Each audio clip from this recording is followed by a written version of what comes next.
hoq se hadithi me 4 pikat, me 4 që i ka radhit profeti sallallahu alajhi wasallam, i ka dhënë rëndësi fes. Po tani ka raste që personi mund të ketë fe, po nuk të tërheq.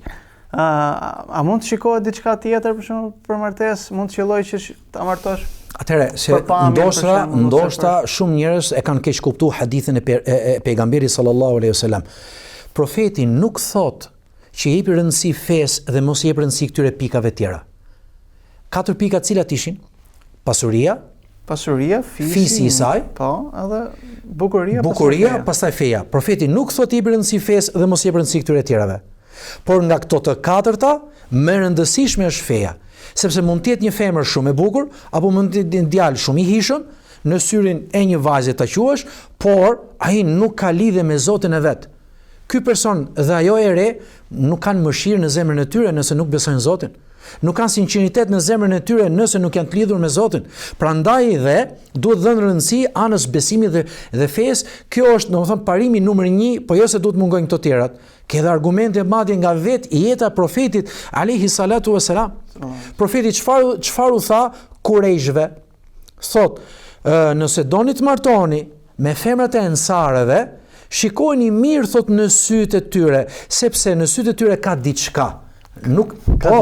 Ka diçka më kuptimin që nuk jep detaje, por ndryshe nga femrat e Kurejshve, femrat e ensarve ndoshta kishin një lloj shikimi i cili nuk ishte shumë i mpret sa ishte shikimi i Kurejshve. Një mashkull apo një femër e Kurejshve për shembull, në shikimin e tyre ishte shumë të mpret. Kurse kjo mpretësi nuk ishte aq e zhvilluar, aq e dukshme tek tek femrat te ensarët në Medinë. Çfarë ndodh tash? Në pamje të parë mund të duket bukur, mund të duket mirë, mund të duket e pranueshme ose e tërheqëse.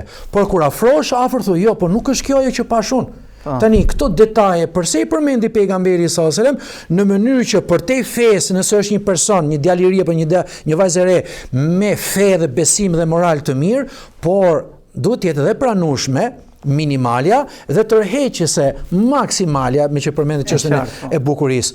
Dhe të gjitha këto luajnë në rol në përzgjedhjen e njëri tjetrit, në mënyrë që të duhen, domethënë, nga të gjitha aspektet. Pra, e përmbledhim çështën e hadithit. Hadithi nuk thot mos i jepni rëndësi këtyre të tjerave, por nga të gjitha këto bashk, primarja është kjo. A është e mundur që kjo femër t'i ketë të 4-ta? Madje edhe ky djalë t'i ketë të 4-ta? Kjo është maksimalja. Kjo është më e mirë, madje lejohet t'i lutesh Allahu xhele xhelalu që t'i ketë të 4-ta. S'ka asgjë të keq.